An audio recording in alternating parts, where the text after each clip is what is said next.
Bonjour les amis, je suis Agathe, tarologue et conférencière. Bienvenue sur ma chaîne Les Tarots d'Agathe. Et oui, je donne des conférences, souvent dans les salons. Pourquoi dans les salons? Parce qu'on est plus proche du public, on peut être donc plus en interaction et échanger plus facilement avec les gens qui viennent nous rencontrer. Souvent, j'aime bien titiller les gens parce que je suis un peu joueuse et que j'aime bien voir les gens réagir et que ça rend les choses plus agréables pour moi comme pour les spectateurs d'ailleurs.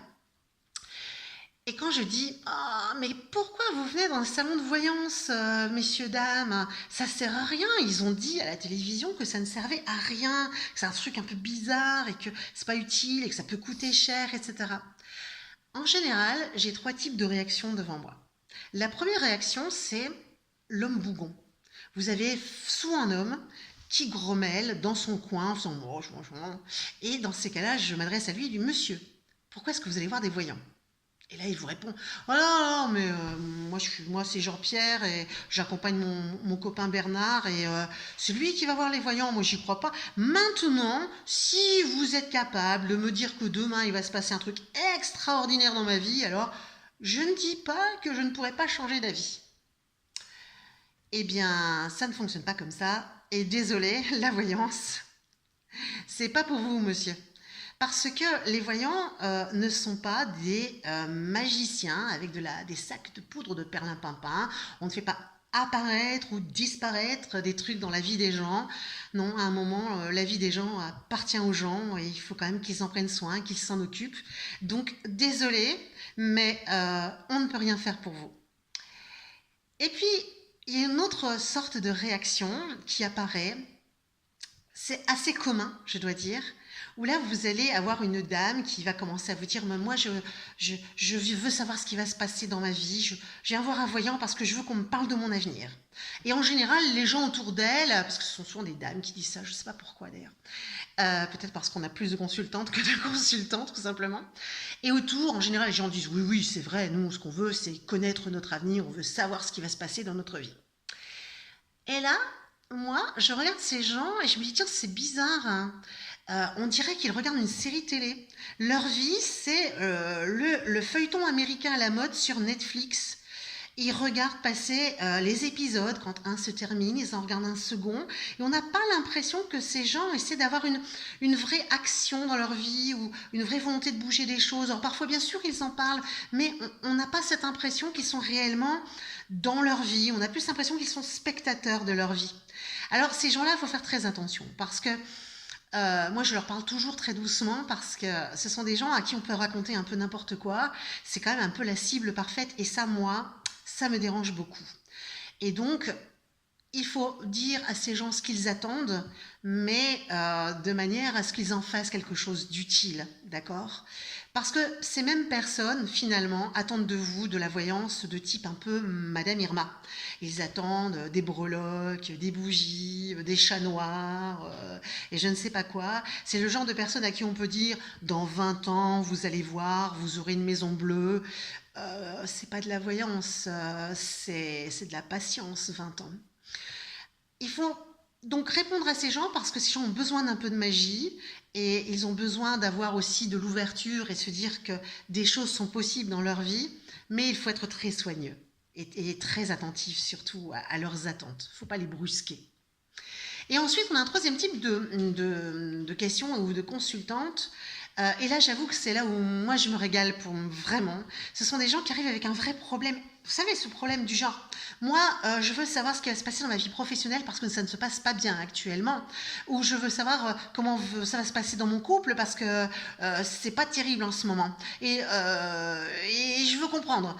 Mais vous allez voir, hein, moi, mon problème est vraiment très très gros. Et puis, je suis pas certaine que vous allez réussir à tirer tout ça au clair et à m'annoncer les bonnes choses. Mais bon, il faut bien quand même qu'on regarde.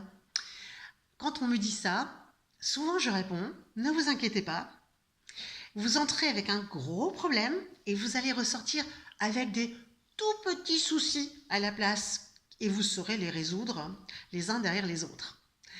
Et j'adore parce qu'en fait, ils arrivent avec un problème que j'appelle un gloubi-boulga, c'est-à-dire un problème où tout est mélangé. On mélange le problème, mes sentiments, les sentiments de l'autre, les enfants, la famille, les voisins, bref, on prend tout ça, on fait un joyeux mélange et on ne voit plus clair.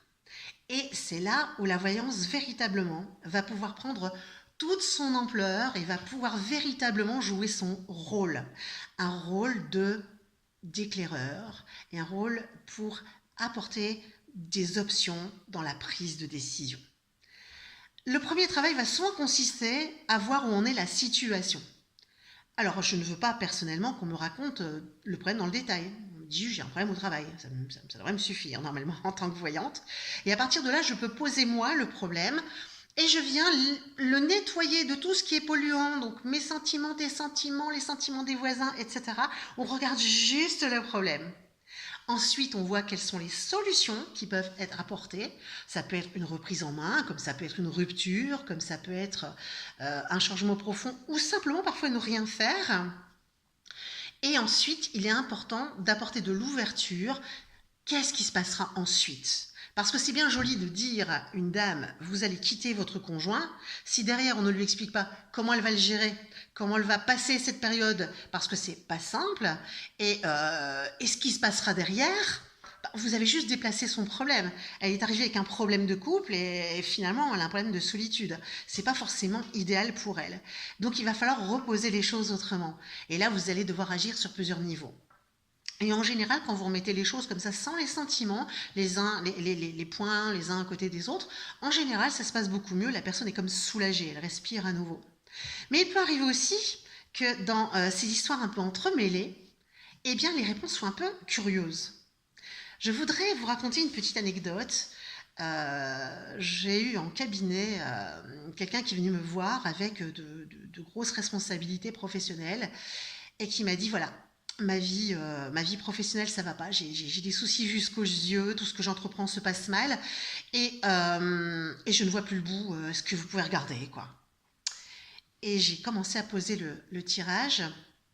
Et là, je me suis rendu compte qu'il n'y avait pas beaucoup de problèmes de travail qui ressortaient.